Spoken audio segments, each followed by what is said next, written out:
What do you get when you combine journalistic integrity with artistic good taste? It sure as hell wouldn't be this. You're listening to The Fellas.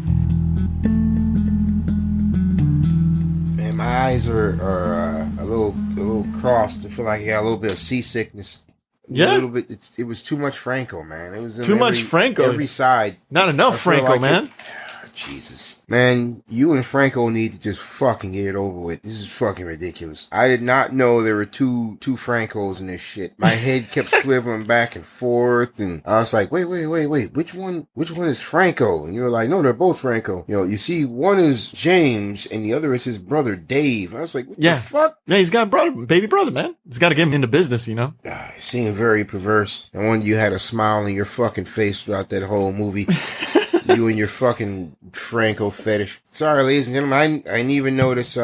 Fucking tell me when we're on air, man. We're always on air, man. The mics are always hot, as they say. Yeah, apparently so. Guys, we saw The Disaster Artist. That was what we originally intended to watch. And we had to see The Room first so I can get a reference, and thank God we did that. But after watching The Room, I can honestly say I can give a fuck whether we watch The Disaster Artist or not. I was like, take it or leave it. But, you know, Ray was like, no, we really got to see it. He just wanted to see Franco shirtless. Well, see his bare ass, see his nut sack in a fucking small brown paper bag. That's what you fucking wanted. Oh no, man, you know. I'm sure M was happy. Oh, M's here with us. Yeah, I'm sure M liked that scene. That scene of Franco wearing nothing but a paper baggie.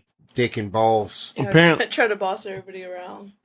Apparently, he had to show his ass to sell this movie. Yeah, that's what he told us. I mean, it worked for you, so. And I just want to get this out of the way, otherwise this will drive me nuts. Right. The movie's not playing on many screens, and for some reason we had to go to a really like high maintenance movie theater. Yeah. With super Dolby surround sound and seats that vibrate. That's actually pretty awesome. For the fucking Disaster Artist, Indiana Jones or Star Wars, I don't understand. The fucking Disaster Artist? I was like, what? Why the fuck are we in this theater? It seems really, really wasted, but whatever. Anyway, yeah, so it's very, very few theaters are playing it. And I will say right now, right out of the gate, if you have not seen The Room, don't bother watching this shit. Yeah. I think it's supposed to complement each other. Somewhat, yeah. No, you're supposed to laugh at this. Yeah, only because you can reference what you saw in The Room. They tried to do a comparison in this movie, and it was funny, but it's nice to see the whole movie from beginning to end. Yeah. To get the whole gist of it. Yeah, but you have to actually watch The Room before you watch it. If you had not watched The Room, this would not stand on its own. No. It's just, you would just watch it and like, man, what the fuck is this guy's problem? You know what? This is stupid. And you walk off. But if you see the train wreck that is The Room first, it really motivates you to get into the head. Like, what the fuck? What was this guy on? And then you kind of want to see, and you go back through it. So I will say this has some star power, though. Yeah, it has. What do you mean star power? There's nothing but stars in this damn movie. And just like the little homage at the beginning, where all those famous Hollywood type, you know the type, the type who are like, yeah, I'm really under the I'm a big name, but I'm still one of the little people because I like to watch indie movies and like Kevin Smith. So Bad It's Good movies, and every single one they had up there. For me, it just got worse and worse because they were all like the pretentious actors. It wasn't like Patrick Stewart's there. I'm like, oh shit, it's Patrick Stewart. And Patrick Stewart, like, yeah, I watched that piece of shit. Yeah, it was pretty. I didn't care for that in the beginning. I put that in the end, like the making of the movie. Well, it's not that. It's just I didn't care for the actors that they had up there because to me those were all the pretentious ones. Fucking Kevin Smith. Oh, The Room. Yeah, the JJ was on there too. The Room is a legacy. It's just an homage to the film where shut the fuck up, Kevin Smith. Go make a movie that's made for high overweight hipsters to watch. Look, that's all he fucking does. Can't even finish a fucking comic on time. It was like a validation of what you're about to see. Yeah, but the thing is, all the people they had, fucking Danny McBride, fucking Adam Scott, fucking J.J. Abrams.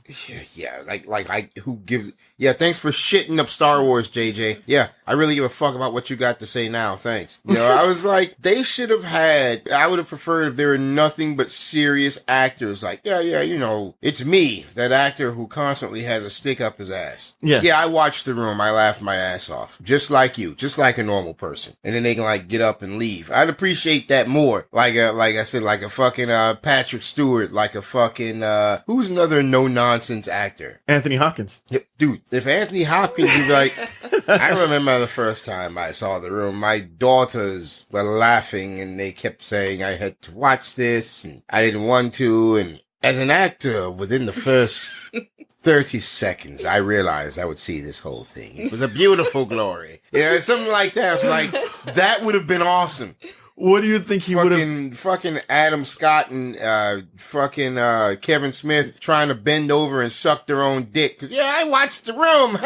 What do you fuck off. What do you think Anthony Hopkins would say if he actually saw this? The Room? Or yes. He'd say he loved it. You think he wouldn't think it would be like a portrayal of bad acting? Because he's because that goes without saying. The acting is bad. That's not what makes people love it. It's the passion. And no matter how bad the guy is, he's got so much passion that you would just watch it. Now, he's not a child, so you don't feel bad at laughing at him. Yeah. He's an adult. Maybe has the mind of a child, but whatever. So you watch it, you just laugh your ass off because this guy is passionate. Yeah. The whole thing comes off so ham-fisted. You can tell it was nothing but a vanity project. Yeah. And I don't think there is one person that will watch that and not like it. Except for like an old person who, this sucks. What's going on? Where am I? It's like all these new cult classic movies that are really bad and they're doing remakes, but they're not as good as the original only because they're trying to purposely make it bad. Yeah. The thing is, you can't be trying to make a bad movie. That's the only way it works. The Room only works the way it works because the dude was not trying to make a bad movie. Yeah. You know, in fact, at the end of The Disaster Artist, you know, he goes up on stage because everyone's laughing at his shit. Yeah. He goes up on stage and he's like, oh, thank you. I'm so glad you all enjoyed my comedy. It's like, bullshit. It wasn't a fucking comedy. You can watch The Room right now and be like, yeah, this is not a comedy. This dude's completely serious.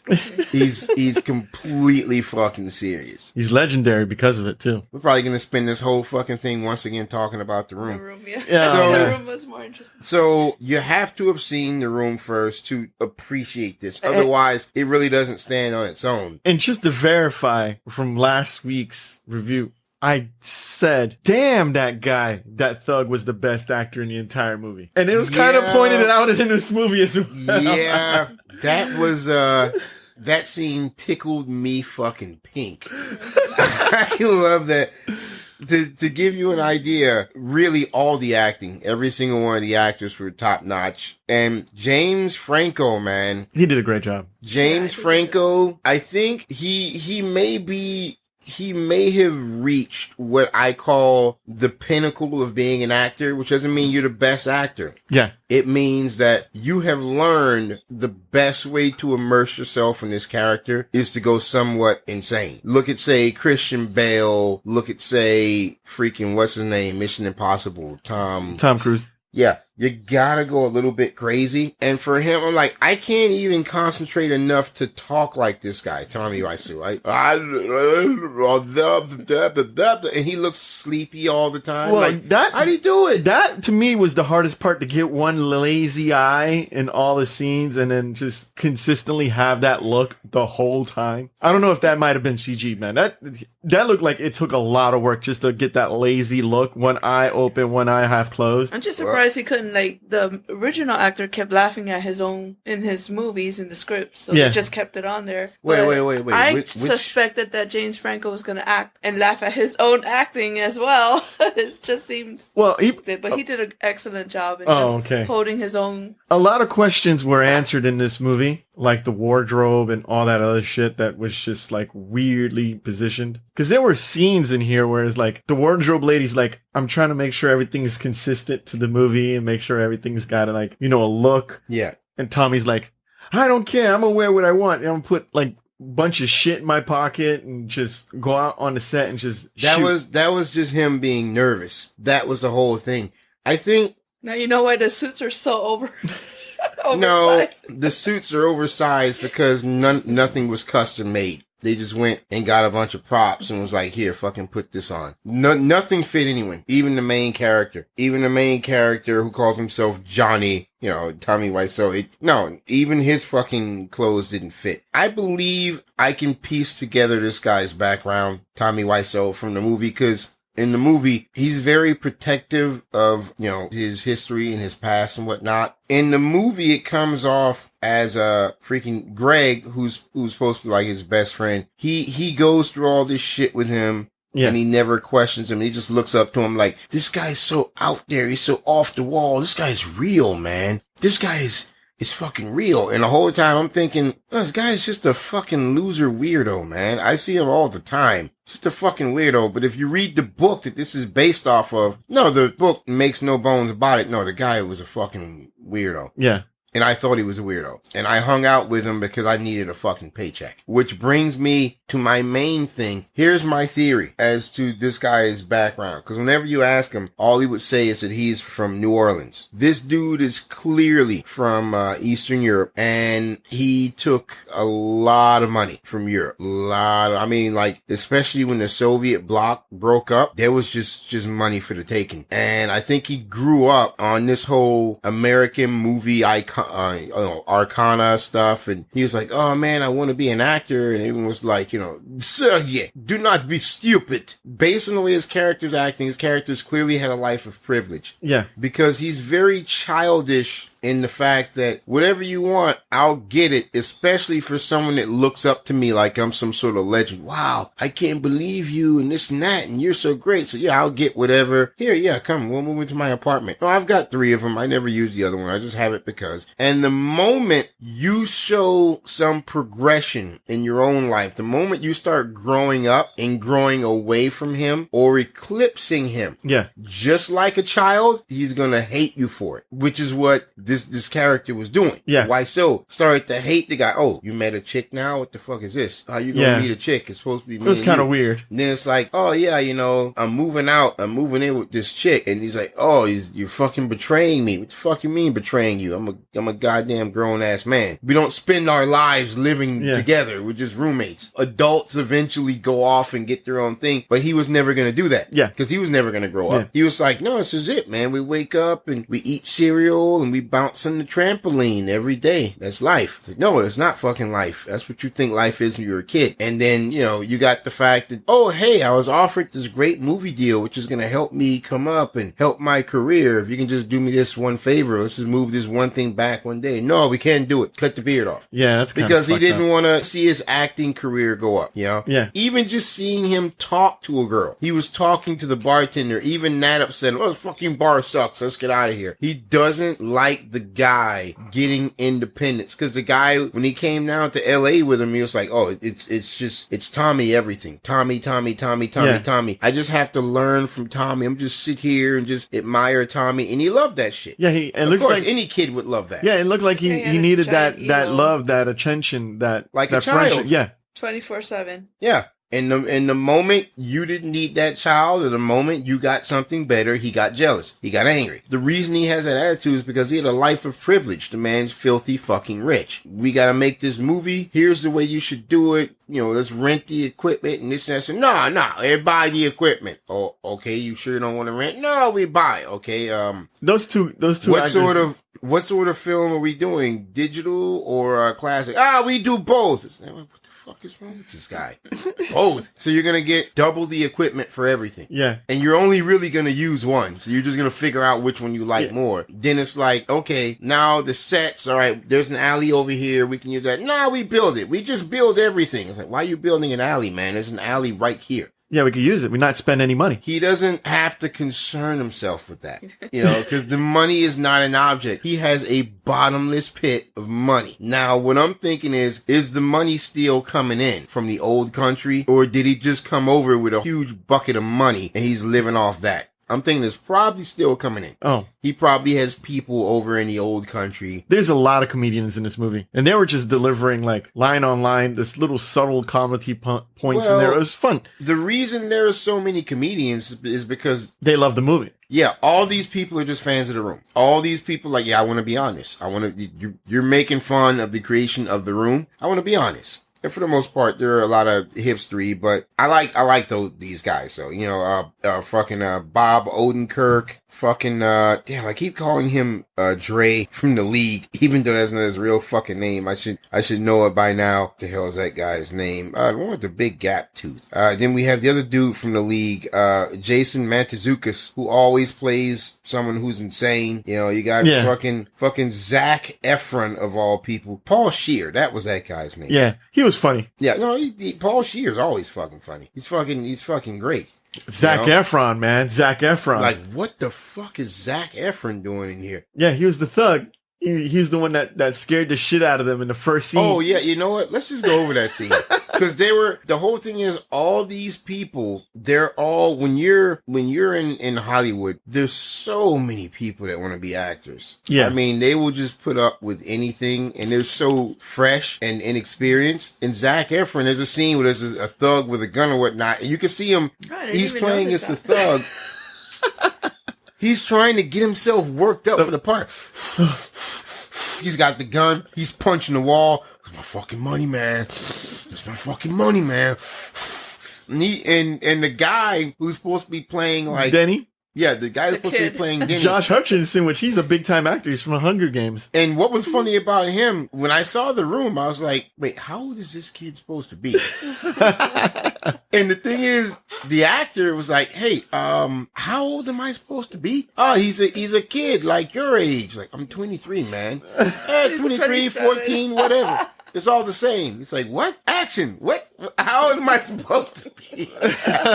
So everybody was going blind, but he was so new and so fresh that the Zac Efron acting like a thug, he had some fucking passion, man. He came up in his face, stuck the gun in his mouth. Yo, where's my fucking money, man? Where's my fucking money? And he's like, you're gonna get the money. He wasn't acting scared. He was actually scared. He was fucking scared. And when Efron's character threw him on the ground and shoved the gun to the back of his head, he was like tapping out and shit, and he was screaming and crying, and he's like, and cut. Oh, that's good, man. That's good. And they go to Efron. You're like, yo, man, I felt it. That was good. And freaking Denny, the actor, he gets up and he's actually crying. He's actually crying. That was a funny fucking scene. I actually like that. That's passion. That's the acting chops that you have to have. Yeah, but I really wish the movie revolved more around the recording of the movie than it did with their backstory. I thought that towards the very beginning of the movie, you saw their struggles, and that was really interesting until they started making the movie. But then I wish they would have spent more time during the movie shots, where you actually got more shots of them making the movie instead of the shots that you got. You mean instead of the character building? Yeah. Yeah. I can see where you're going for that. They probably would have just did the whole movie back to back. No, not just do the whole movie. I just wanted to see the backstage stuff that was going on. No, I mean, like, since after the sex scene, which I love the fact that they pointed out the same thing I pointed out when I watched it. Dude, he's like fucking her stomach, man. What the fuck is he doing? The positioning was off. Yeah. And they pointed out in the movie when the director and the guys there is like, does he know how to fuck a woman? He's fucking her in the stomach, man. What is he doing? And even the actress was like, yo, you're a little off, man. You want to move down some? And he's like, I know what I'm doing. I thought it was funny when he was insulting how ugly she was when he was complaining that she had like discoloration or freckles on her body. He's like, she's disgusting. It was just because he was nervous. Again, you're a kid, okay? You lash out at other people because you're nervous. You lash out at other people because you're scared. You lash out if you're in love with someone. You lash out the person you're in love with because you don't know what the fuck these feelings are. Yeah, that's a defense mechanism that children have. But as they grow up, they grow out of it. If you want to have friends or if you want to have people around you, you learn to not do that shit. Yeah. But if you have tons and tons and tons of money, you don't have to learn that. Yeah. You can spend your entire life being an asshole. That makes a lot of sense. And you just think that's just the way the world works. But when he had his first scene, and he's like, hey, look, are you nervous? Are you nervous? He just became an outrageous asshole. I am not nervous. I've done this before. I know what I'm doing. I don't need your fucking advice. He's snapping at the wardrobe people and this and that and whatever. And then he went up there and he fucked up that one one scene like 18, 19 times. No, it was only one more. line. It was like 68 times. Yeah, it was only one fucking line. Yeah. You know, and he kept fucking it up over and over and over. And then with the sex scene, he was just being an outrageous asshole because he was nervous. And I think it was the sex scene that turned him against the entire set. Yeah. Because his friend kind of pulled him over like, yo, dude, you're off the wall right now. You're being an outrageous and notorious dick. Yeah, no, that's all right. You need to fucking rein it in. And he's like, oh, fuck you. I paid $5 million for all this shit. You know, I do what the fuck I want. So to punish the crew, he would have them work with no AC and no money. fucking water. Now, he didn't need to fucking save money. The man was a bottomless pit of money. That's he what had the guy. money. That was a funny scene as well. The guy at the bank was like, yeah, this account's a fucking bottomless I like pit the of money. change where the character, Seth Rogen, the director, as soon as he found out that it was a bottomless pit, then he was like, fine, if this guy wants to do a shitty movie, I'll just let him do a shitty movie. No, he genuinely expected the check to bounce. Yeah. He showed up, so yeah, I'm going to cash this. Yeah, but before he knew okay, that, you he want tried 20s? to He was like, save what? it. He tried to like, okay, maybe you shouldn't do it that way, and he tried to give advice, but when he realized, oh yeah, this guy doesn't give a shit about This is the a quality. man-child. Yeah, this It's a scene. he was man-child like, with, okay, with scene's lots done of good. money. We can go home now and drink. There were scenes where he's trying to rescue the movie. He's like, he's telling you a sad story. Why are you trying to I knew laugh? this girl. She had 5 boyfriends. One of them found out, beat her so bad she was in the hospital. Ha ha ha. That's crazy. And he's like, hey, that's not really something you should be laughing at. But he clearly he misunderstood. He was just trying to be like, the idea that my girlfriend is cheating on me is laughable. But because he's not really American, he doesn't really know how the idioms work. So it's like, yo, that story's not meant to be laughed at. He's talking about a woman that was beaten by her spouse and put in the hospital. You see the trials and tribulations with Paul Scheer's character. He's trying to keep things together, keep the stability of the crew, making sure everything's going on. And he actually is the only one like speaking up against Tommy. Because the dude's being an asshole. I mean, granted, yeah, I laughed in that scene where the old lady passed out. That was actually pretty hot. funny. I think that was fucking hilarious. Yeah. Because it was so fucking hot in there and the old woman passed out. That was actually some of the best acting because she just passed out. She fooled like, me. It's because she's old. It's because she's old. Come on. She can cut it.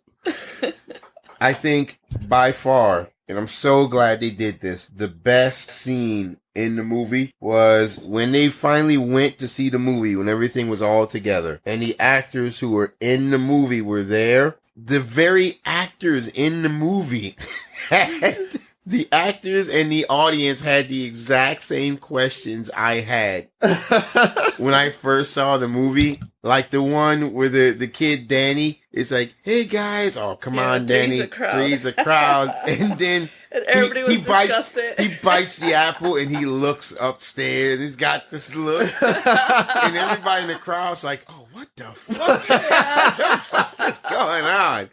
And then he goes up there and he jumps in the bed and he says, oh, come on guys. You know, I just like to watch you. The old one was like, what is the relationship? I can't even say it with a straight face. What is the relationship with this kid? Because I said the same thing. I was like, what is this kid to them? Are they all fucking? Is this like a menage a trois? What's going on? It's funny because you can see the actress that plays the... Oh, she just wanted to die. She's like, oh my God. What is this? She was so pretty. No, she was complaining because the sex scene was so long. I think it was probably originally like a 2-minute scene and they stretched it. No. Remember when we saw it, the sex scene went on for fucking ever. It did go on forever, but the thing is, there was no opening to the movie before they jumped into the sex scene. Yeah. The sex scene was right there, like within 2.5 minutes. You don't know what's going on. Like, here's some ass. And unfortunately, it's this dude. Here's some white-so ass. Enjoy. So you know what you're getting into. Yeah, I would like to see more of that cut of the audience reaction. That audience reaction thing was so fucking good, dude. They were just shocked and appalled. And the actors were like, oh God, I didn't realize when it came all together it'd be this bad. It was so awful. And then coming down towards the end, I'd probably say 2/3 of the way in, the audience just lost it and started laughing. Yeah, at everything. Off. They were laughing at everything. They were just laughing their asses off. And then at the last minute, when his friend convinces him, like, look, dude, a hit's a hit. They're laughing. They're enjoying it. Fucking roll with it. So he went out there, oh, I hope you all enjoyed my comedy. It's like, it wasn't a fucking Nah. And they all knew it wasn't a fucking comedy. Yeah, because if it was a comedy, it wouldn't have been funny. Yeah, because prior to that, he says, this is the story of my life. Oh, absolutely. So he just basically tried to salvage his pride. And to stress again how much fucking money he had. It only played in how many theaters was it? One theater for 2 weeks, and he had to pay for I thought it was more than one. No, it's just one theater. All right. He paid. That's what it says in the movie. To keep that movie in the theater for 2 weeks, because it has to be in there for at least 2 weeks to be able to be considered for the Oscars. Yeah, to be considered for the Oscars, the Academy Award, or something. But that just shows how much of an ego he has. And how much money he has. Yes. But I bet you for the whole week that was in that theater, man, it probably had people going in there. It's like, yo, you gotta go see this shit. I would have came from that like, yo, Ray, what time you getting off work? All right, meet me at this movie theater. Oh, there's another one by my house. Which one to see? No. This theater. You have to come to this theater. And there would have been a fucking line, and we'd have waited in that line. I'd be like, yo, it's my 3rd time seeing this shit, bro. This shit's phenomenal. He'd be like, what it's about? I ain't telling you. And then you just go in there and you watch it, and the first 20 minutes would just be Ray saying, man, what the fuck? What the fuck? What's going on? It would have been nuts. I was in shock. I was just like, I can't believe the acting is this bad. I mean, it's just the acting hits you so bad, but then the context hits you even worse. Well, not just the acting. They showed, when the old woman was like, honey, I've got cancer. My cancer's come back, and I know it. It's going to kill me. Oh, Mom, you're always talking about your cancer. And then she asked him, like, look, this thing with the cancer, this comes back later on, right? I mean, we're going to reference this. Says, no. It's a twist. Why are you bringing it up? If you're not going to fucking reference it later. All her lines were never referenced. They were all throwaway. Why even have the scene? About her dating some guy and then breaking up with him, and see if Johnny can help this guy get a house. None of that shit went anywhere. Yeah, none of it did. It never came back. It never fucking went anywhere. But now you know why they had that awkward going all the way to the forest just to play football. Yeah, that scene made sense now. That was probably an add-on scene for revenge. Wait, was that in the movie? Yeah, that was in the movie. I forgot that. I don't remember that. Yeah, you walked out and took a piss. They took a road trip to go play football. That scene was out of nowhere. And he went all the way to San Francisco. Yeah, just to shoot, because this was the only one that was shot outdoors. It was the only scene. Yeah. Everything else was shot at that studio. Other than that, I mean, there's really not much more to say about this movie. Yeah, I mean, you can go see it or not go see it. I mean, you definitely have to see The Room. Yeah, either way. You have to see The Room. I'm saying it here now. Everyone has to see The Room. I enjoyed the ending where it had the comparison of the scenes. The side by side? Yeah, the side by side. I think they only did that just to fuck around, just because they're such fans of The Room. I think that had nothing to do with any form of necessity for this movie. I think they reshot the whole thing. Yeah. You think that they, in a DVD version of this, they actually have the entire movie shot? Yep. That's how they're going to sell that fucking DVD. I would not purchase The Disaster Artist on DVD. I would purchase Room. I would have deleted the beginning where all the actors talk about how they love this movie. Yeah. Well, explaining how much they love the movie, or this is something that inspired them, and then just put that in the front. Yeah. Comparisons. No one gives a fuck about what you've been inspired by. The chick that plays Lisa in this movie was literally on the comparison side by side.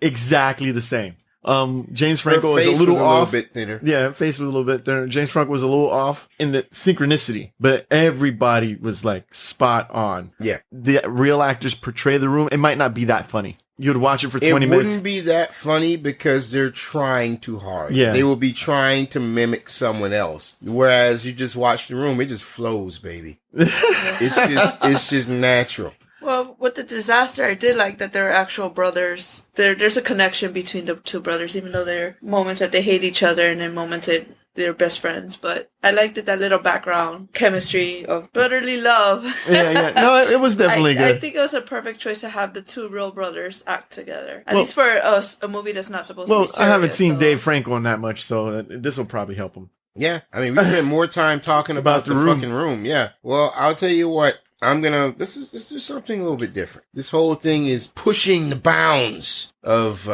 what society expects. Let's push the bounds a little bit. We're each gonna give it 2 reviews. Okay. What do you give it having seen The Room? And what do you give it imagine you hadn't seen The Room? So man. I'll go first. Oh, what a challenge. I'll go first. Assuming I'd seen The Room, I would give it a full price because it's very rewarding to see that the insanity didn't stop at that movie. It was well before that. It's like, okay, I read the later parts of the Bible, but then afterwards I see like the prequel to the Bible. I'm a hedonist. I don't know what the fuck that shit's called. You say, oh, so this is where they're coming from. And it keeps the same consistency. The man's genuinely insane. In his normal life, he is just as off the goddamn wall as that character he played, which is a rewarding thing to see. It's actually him. It's not an act. It's him. So I would give it a full price having seen The Room. Having not seen The Room, I would probably give this a low rental. Wow. If I had not, think about it. Yeah, you'll be like, man, this is funny because this guy is kind of an oddball, but that would be about it. It's just some oddball of making some imaginary movie. Okay. It wouldn't have the strength. And then you watch the movie and you're like, my God, he put all those people in that movie that I thought was garbage. They all thought it was garbage. Everyone thought it was garbage except for this one guy. And then once it came out, they all saw it and said, oh shit, yeah, it is garbage. After seeing The Room, in which we saw The Room first and then saw this, I'm actually going to give this a full price. I enjoyed it because I had already an established connection with the characters themselves. I had at least somewhat of a background. I was rooting for them. Mm-hmm. But if I didn't actually have to see The Room and I saw this would feel like there's no way in the world this movie was this fucking bad as they're portraying it. Until the very end of the movie where you got to see the side-by-sides. Well, not just that, but you would have no desire to see the movie because who wants to see a bad movie? Yeah. And from what it looks like, this thing they were making just looks fucking ridiculous. It doesn't look like something you would enjoy. Yeah, to me, I would feel like the last clippings towards the very end were the best points of the movie where they're that funny. If not, it would just be boring. But The Room is funny, like, throughout the entire time. I mean, there's very few points in that movie where it's stale, but the movie's funny. So I would give it, if I haven't seen The Room, a rental as well. Okay, so you'll also give it a rental. Yeah. If you hadn't seen The Room. If I haven't seen The Room, yeah. All right. M. Yes. Okay. All right, so that's it, folks. She said yes. All right, so we'll be seeing. I'm gonna start with the bad, but if you have not seen The Room, this will be a low rental. Damn, I don't have low rental. I'm very, I said low rental, so yeah. I don't like to see the true lives of an asshole. So if I didn't know that this was, they give you the warning that it's a true story, but I don't have the patience to see people suffer and be forced to do something they don't want. It's just not interesting to follow the exploits of an asshole because I can see that anytime I want. Right, there's assholes everywhere. They're not remarkable. But to see, would you like to see the exploits of the asshole that made this movie? And you'd be like, well, this movie's awful. Like, I want to know what drugs was he doing or whatever. Yeah. And then you watch it and you're like, so this is what begot that. Yeah, like, I want to see the 2 train wrecks that got together and had this retarded kid. Yeah. And then you see what his parents were like before he was born. And you're like, yeah, it all makes sense now. So that made it a little rental for me. But having that I did see The Room, I was really excited to see the background and why did they fuck up so much? Why is, well, you know. Now you know. It's like I'm solving the mystery and there's always still going to be some mystery for future, but I was satisfied. So I'm going to say matinee. Whoa, one step up. Yeah. Why you gotta be such a ball buster? Damn, a matinee? Shit. Yeah, she's a woman, man. What are you gonna do? Yeah. If it doesn't have any romance in it whatsoever, I don't think it's gonna be or high drama. I don't think it's gonna be. Yeah, she's a woman. Fucking Harvey Weinstein over here in the office. All right, so what we give our official rating for this is having seen The Room, I guess low. We had 2 full prices and 1 matinee. Yeah. So I say having seen The Room, low full price. Having not seen The Room, low rental. very low rental. Hello, can you go? Oh man, See? I don't think that was called it's for. shit just like that. That's why we got rid of Dane. That's why we unplugged his ass. We haven't plugged that son of a bitch back up in like a month. Yeah, we'll probably plug him in. I don't know. Yeah, whatever. I got him mining me some Bitcoin. Oh yeah. I heard it's worth like $15,000. So I just went and put in like 20 grand. Oh, it can only go up from there. Yeah, right? yeah. So if it's like $15,000, just cross because it was already going up, so it should still be going up. So I just put all my money in. Yeah. Damn. Hopefully his computer systems are processing enough to make you some Bitcoin. It damn well better be. You're the one that built them. Oh yeah, that's true. That son of a bitch. All right, guys, don't forget to visit our website at g2ta.net and gottatalkaboutit.com. Don't forget to subscribe and also hit those links at the bottom and support your fellas. Wow. Those vibrating chairs were actually pretty awesome in that gym. Yeah, I bet between those vibrating chairs and them two Francos giving you a Franco sandwich, you were just in heaven. They were doing the Eiffel Tower? I didn't even get that indignant with it. Oh, I'm sure whatever you were thinking was. I'm just saying, the vibrating chairs. Some women would like that, Yeah. Also, some men who think of being sandwiched by two Francos would love those vibrating chairs. Also.